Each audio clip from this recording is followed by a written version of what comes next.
Coucou tout le monde, on se retrouve aujourd'hui pour le top 10, le top 10 des oracles. Je vous ai présenté déjà l'autre fois le top 10 de mes tarots. Et aujourd'hui on va parler d'oracles, alors d'oracles un peu prédictifs quand même. Parce que vous verrez que je vous ferai une autre vidéo sur les doudou decks. Les petits jeux, vous savez, qu'on tire une carte comme ça au hasard.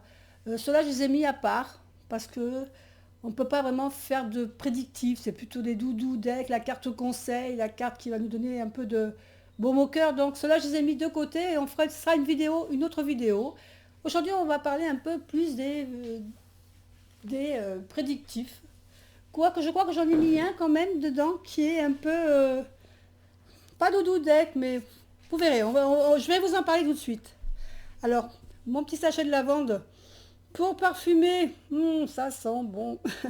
Allez, la bougie, on va la mettre de côté et on va passer au top 10. Donc, on va passer celui que j'ai classé en 10e position.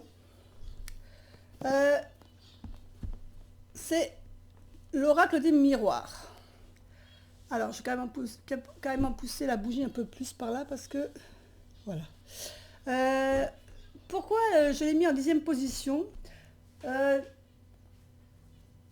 parce que c'est un que j'aime moins, disons que je pense qu'il parle très bien, mais c'est peut-être celui pour lequel je suis moins fan des images. Voilà, c'est les images, je suis pas la super fan des images, mais je l'avais acheté par curiosité. Et c'est vrai que c'est un oracle qui parle bien, euh, qui, qui dit ce qu'il a à dire. Hein, il est vraiment, je pense, intéressant à travailler.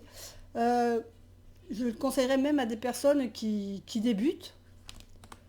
Mais voilà, je ne suis pas fan des dessins. Un petit peu naïf, trop naïf peut-être des fois pour moi. Mais voilà, il parle bien, il dit ce qu'il a à dire quand il doit le dire. Et je ne pouvais pas ne pas le mettre à cause de ça, voilà. Donc ça, je ne vous le présente pas, parce que il est assez connu. Je vous remontre le dos. Voilà. Donc le 10e, position 10, je vais dire l'oracle des miroirs, avec son petit bouquin, avec l'explication de toutes les cartes. Il est intéressant à lire par contre. Voilà. Donc ça, c'était le 10e. On va passer au 9e, un que j'aime beaucoup aussi, au niveau des cartes, mais que je ne me sers pas souvent parce qu'il est dur. Les messages sont assez durs, c'est l'oracle de la triade. Alors, l'oracle de la triade, c'est quelque chose... j'avais craqué sur les cartes parce que j'aimais bien les cartes. Voilà, j'aimais bien... mais je vous dis, c'est des dessins qui sont originales. Hein. On ne peut pas dire que voilà, c'est pas des choses qu'on trouve ailleurs. Il a vraiment sa particularité, cet oracle. Il ne mâche pas ses mots. Il est parfois difficile. Il a des messages pas toujours très tendres. Mais voilà, c'est original. C'est vrai que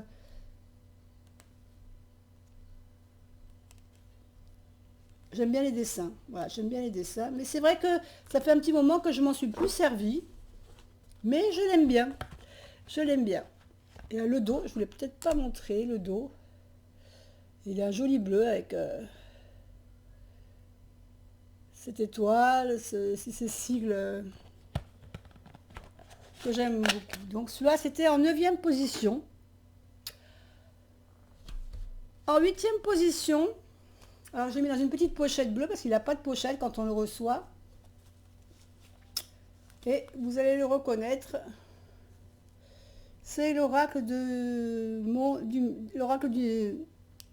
l'oracle du monde d'Émilie Le Dieu. Alors, moi je l'avais un peu, alors ça c'est le dos. Moi je l'avais un peu recoupé à ma sauce. Mais il y a de très belles très belles images.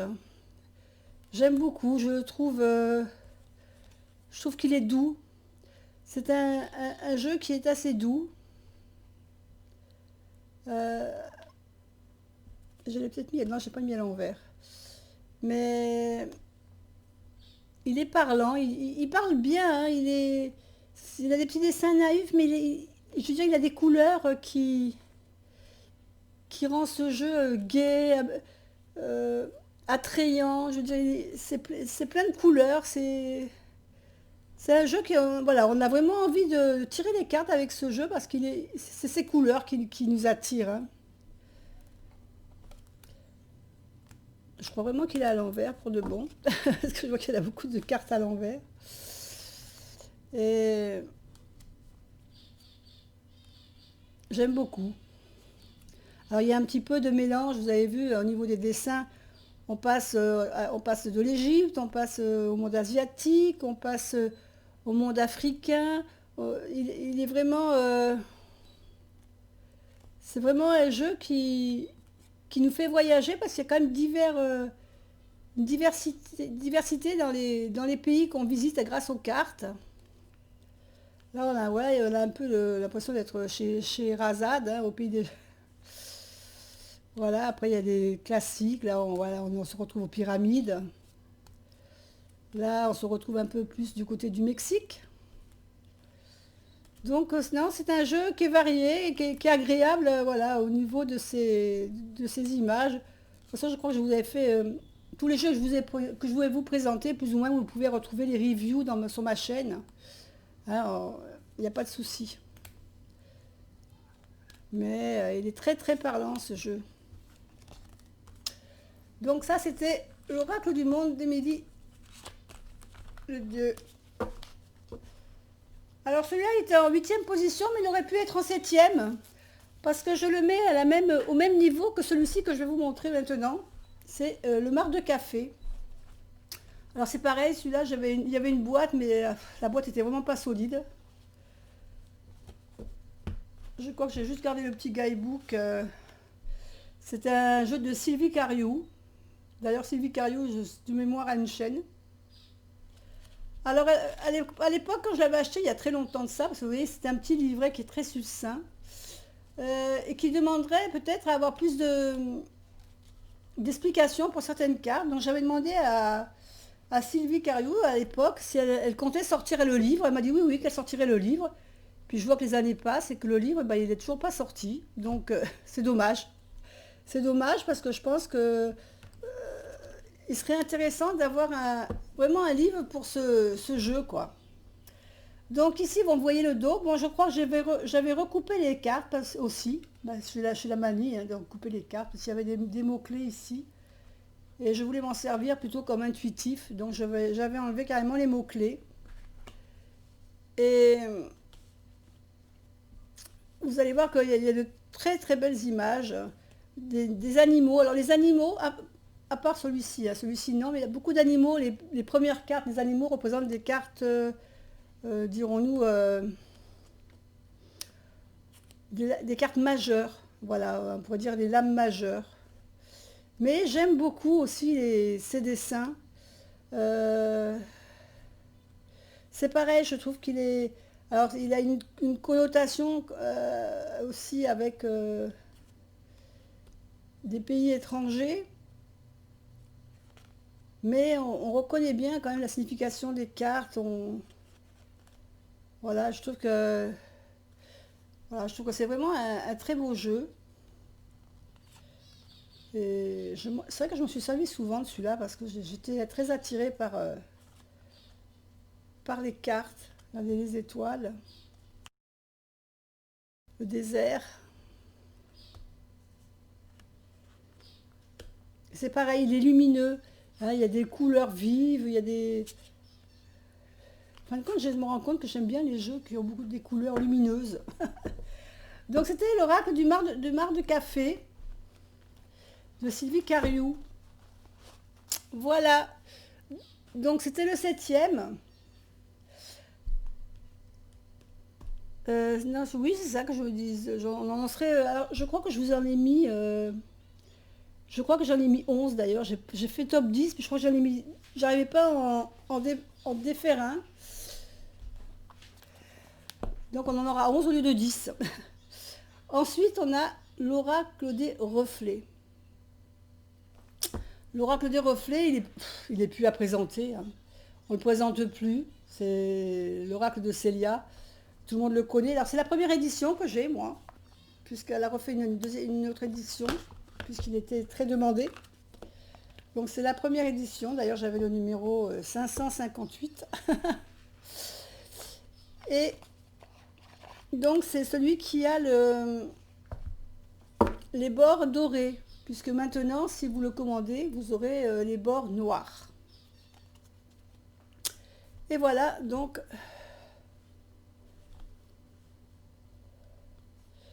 les cartes.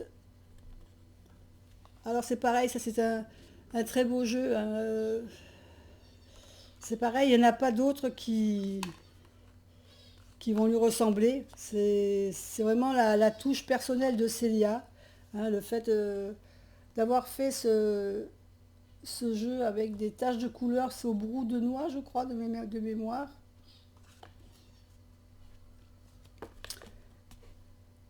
Et c'est vraiment un très beau jeu. Alors, je ne vous ai pas montré le dos. Bon, je pense que tout le monde le connaît. Voilà, et c'est... Il est magnifique, ce jeu. En plus, j'aime bien le toucher des cartes. J'adore, voilà, les cartes avec ce genre de dessin. Et les petites... les bouteilles, les petits flacons, les plantes.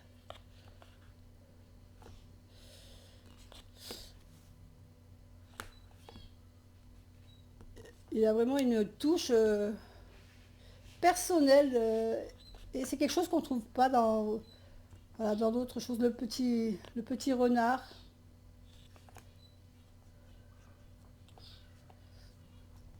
Le sapin. Voilà, c'est vraiment... il fait partie de, voilà, des chouchous. Des petits chouchous.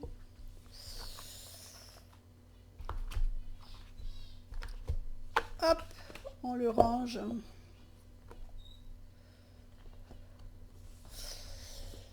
Et maintenant, on va arriver dans les 6 derniers. Donc, celui-ci, Angel et Ancestor plutôt, je crois. Alors ça, c'est plutôt un jeu style amérindien. Mais j'aime beaucoup le style des cartes. Alors on a toujours le petit livret, hein. On a le dos des cartes. Alors c'est des cartes cartonnées assez solides, hein, d'ailleurs.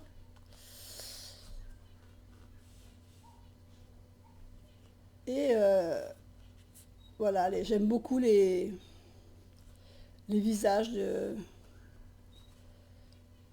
Je trouve que dans ce jeu, les visages sont super beaux. Et voilà, c'est vraiment des jeux que j'aime beaucoup et que je mélange des fois avec d'autres. Là, je crois que j'ai vu un autre jeu qui pourrait très bien aller avec. Regardez, les portraits, je ne sais pas si je vous le mets de près, vous allez le voir, mais si la netteté va se faire. Mais les portraits, vraiment les visages, il y a des traits très très fins. Là. Regardez, la femme et le loup, là, avec la lune. C'est vraiment des cartes qui sont d'une beauté incroyable.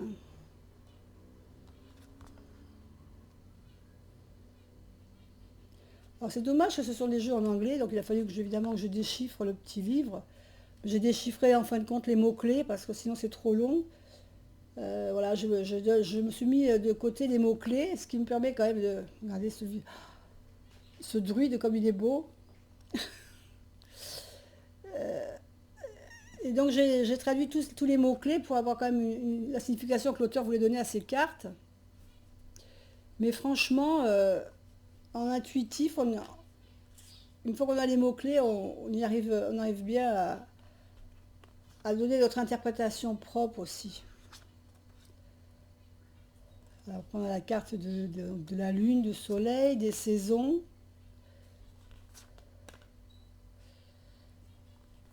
C'est vraiment un très beau jeu.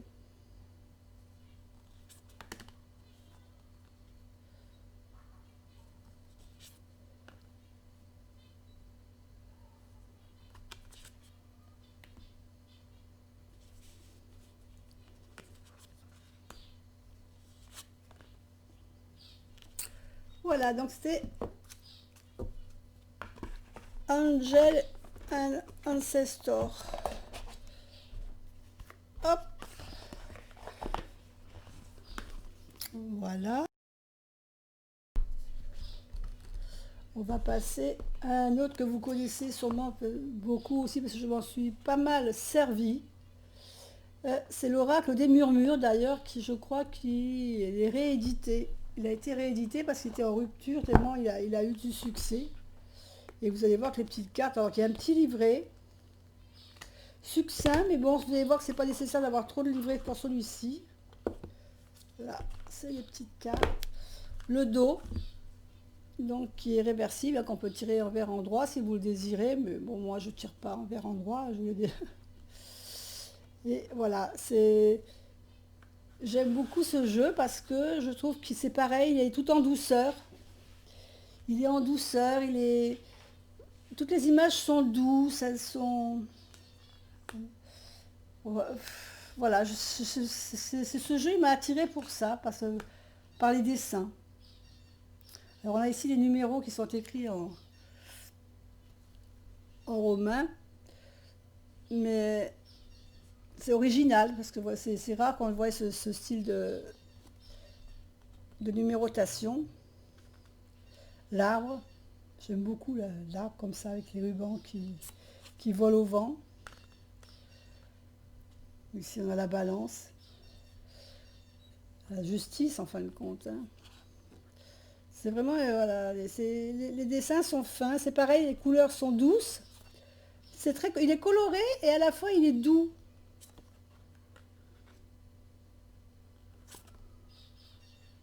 J'aime beaucoup celle-là avec la lumière. Elle est en train de sortir de son coffre les souvenirs.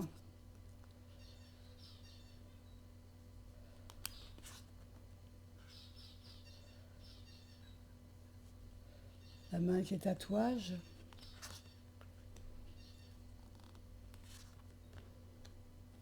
La carte lion. La force avec les cristaux, les plumes.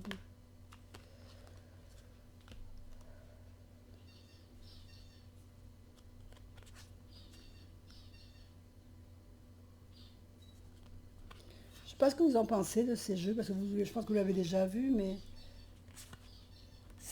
Alors c'est peut-être un des jeux qui est, je dirais, peut-être un peu moins prédictif que les autres. Et c'est celui-là que j'ai rajouté parce que je ne pouvais pas ne pas le mettre, tellement je l'aime ce jeu. Cette carte-là, elle m'avait fait craquer, cette carte-là, celle-là, je crois que c'est une des cartes qui m'avait fait craquer et qui me l'avait fait acheter, j'aime beaucoup. Et puis toutes les fenêtres, toutes les fenêtres qui représentent les saisons aussi, avec... Je crois qu'on les a vues tout à l'heure. On en a vu une tout à l'heure. Vous voyez toutes ces fenêtres comme ça. Toutes ces fenêtres, vous en avez 4, donc qui représentent les saisons. Donc derrière, on voit les flocons de neige. Donc ça représente l'hiver. Et on a la même pour l'été, le printemps. Et à chaque fois, il y a dans le dessin une petite touche qui nous rappelle que c'est l'été. Parce que pour l'été, vous allez avoir des fruits posés sur la petite étagère. Franchement... c'est un très beau jeu et j'aurais beaucoup de mal à m'en séparer de celui-là parce que voilà, il est trop beau. Je vais vous dire ça pour tous parce que tous ceux que je vais vous présenter maintenant, je veux dire les 5 derniers que vous voyez maintenant, donc on arrive aux 4 derniers même, c'est vraiment des jeux que j'aime beaucoup parce que par leurs cartes, hein, parce que j'aime bien leur imagerie. Donc là, on va passer à l'oracle Béline, donc le nouveau, celui qui a été revisité.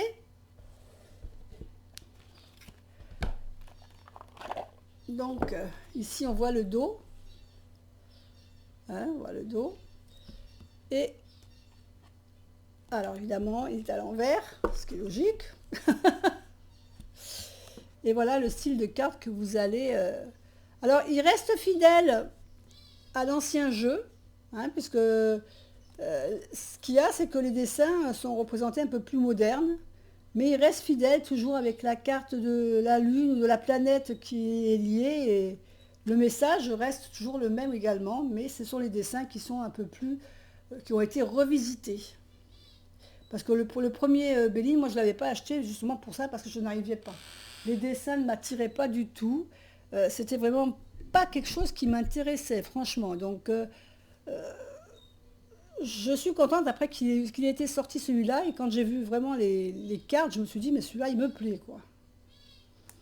Les dessins, c'est vrai que c'est quelque chose qui est beaucoup plus, qui me paraît plus réaliste. Disons qu'il a été revisité au goût du jour. Et à mon goût surtout. Mais je sais pas, celui-là, je ne m'en suis pas trop servi parce que j'ai pas encore fini de lire comme il faut le bouquin. Et je ne le connais pas encore assez pour me lancer dans les interprétations.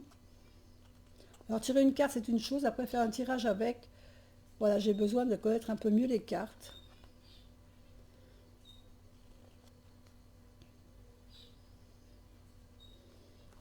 Mais c'est vrai, c'est le genre d'image que j'aime beaucoup. Voilà.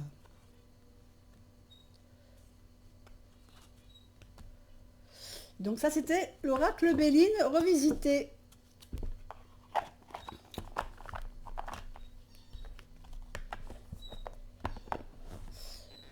Ensuite, ah, celui-là, vous le connaissez parce que souvent sur la chaîne, j'ai fait des tirages avec lui.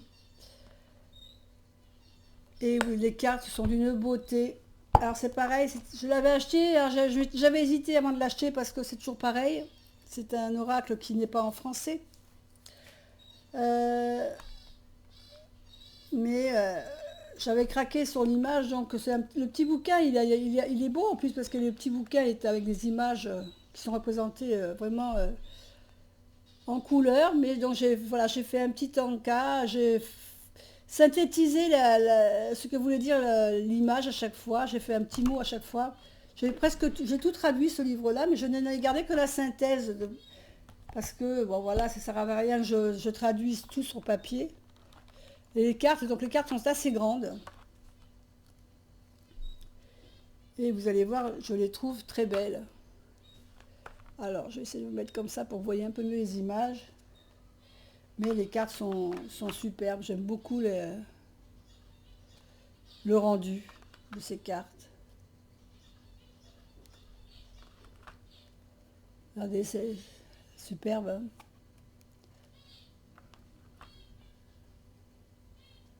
Alors, je sais pas si ça rend peut-être mieux comme ça. Oui, peut-être que je vais peut-être vous montrer celle-là parce que celle-là elle est très belle avec.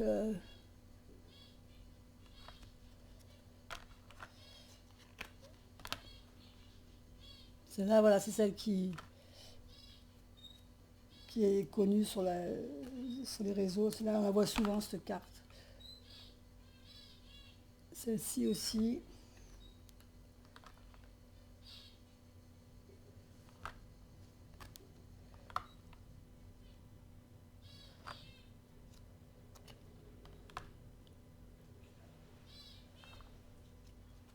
Trop beau. Très très beau, les visages et tout.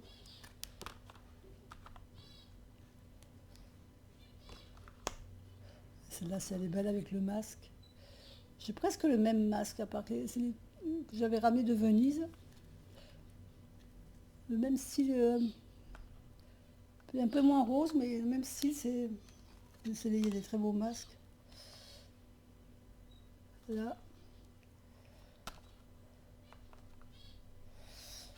Vous voyez que ces cartes, elles sont très belles. Hein. Enfin, je vous dis, voyez. Peut-être c'est pas votre goût, mais moi c'est le mien, toujours est-il, et que je les trouve magnifiques, quoi. Voilà. Ensuite, Oracle of Vision, c'est pareil, de Ciro Marchetti. Bon, si vous savez, vous me connaissez, vous savez que j'aime bien les cartes de Ciro Marchetti. C'est pareil, j'avais hésité parce que toujours pareil, traduction en anglais.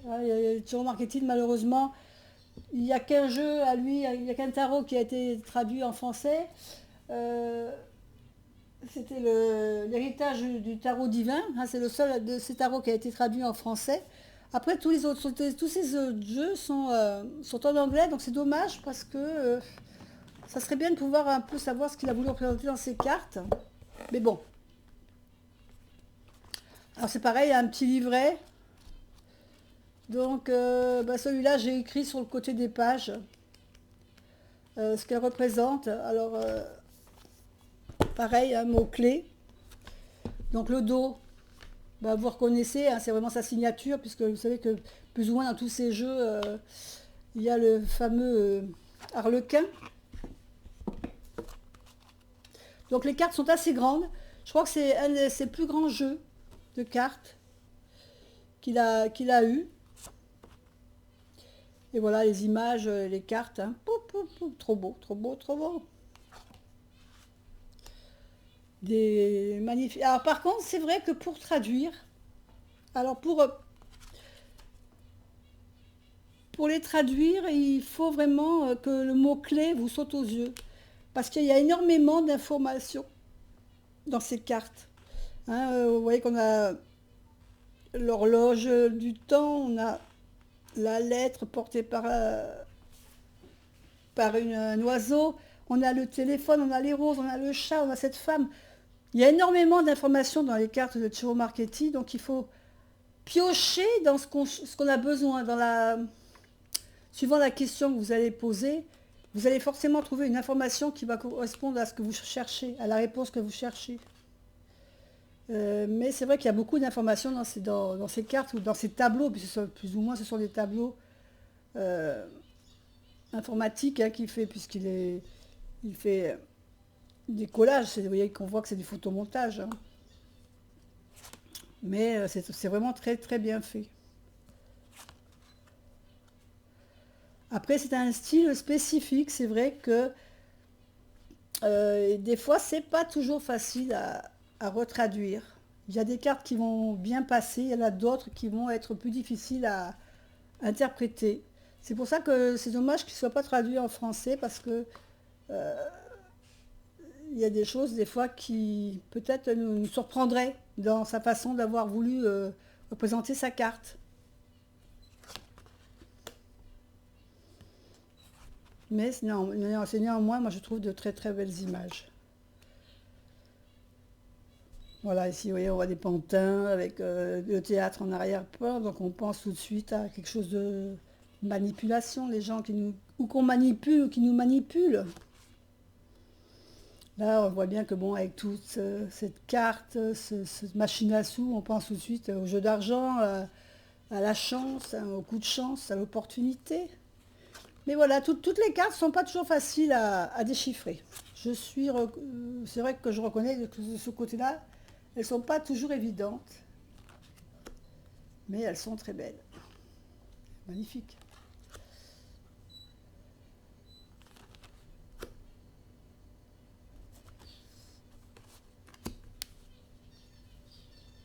Voilà, donc ça c'était l'Oracle of Vision de Ciro Marchetti.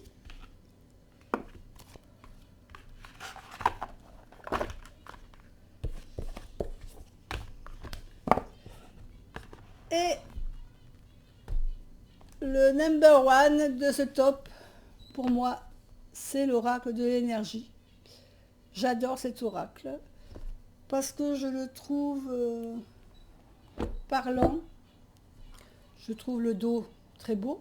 J'aime beaucoup son dos. Et puis les cartes, bon ben voilà, les cartes, elles parlent, elles parlent. Alors on a un petit livret en français évidemment, pour une fois. Donc avec plein d'explications.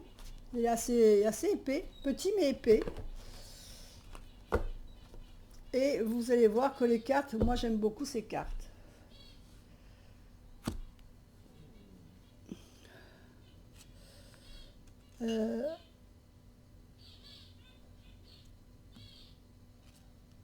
Elles sont lumineuses déjà, d'une part. Elles ont juste un mot-clé, mais qui vous permettent de vous orienter donc dans la réponse, mais vous pouvez malgré tout y mettre votre interprétation personnelle. vous avez le mot-clé qui vous aiguille, mais après c'est votre intuition, c'est votre ressenti qui va donner la signification exacte de la carte. Hein, par rapport à la photo, par rapport au personnage, aux objets qui se trouvent à l'intérieur de cette carte, vous pouvez affiner votre réponse. Ensuite, dans celui-ci aussi, on a également les cartes des chakras aussi qui sont représentées. Je pense qu'on va bientôt on va les voir.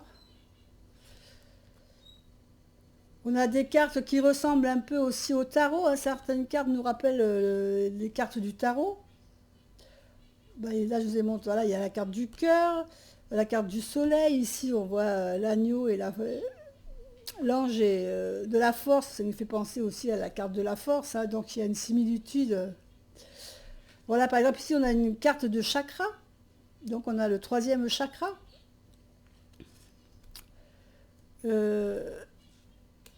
Ici, on a le 5e chakra, le chakra de la gorge, qui est représenté à chaque fois, vous avez vu, par la couleur de la pierre et l'endroit où se trouve ce chakra. Et voilà, et je trouve ce jeu très, très agréable. Et c'est vrai que c'est des jeux que je me sers des fois, voilà, entre 3 et 5 cartes. Hein. Je vais tirer 3 ou 5 cartes et puis je vais le lire comme une phrase. Hein. Je vais faire une histoire avec le tirage.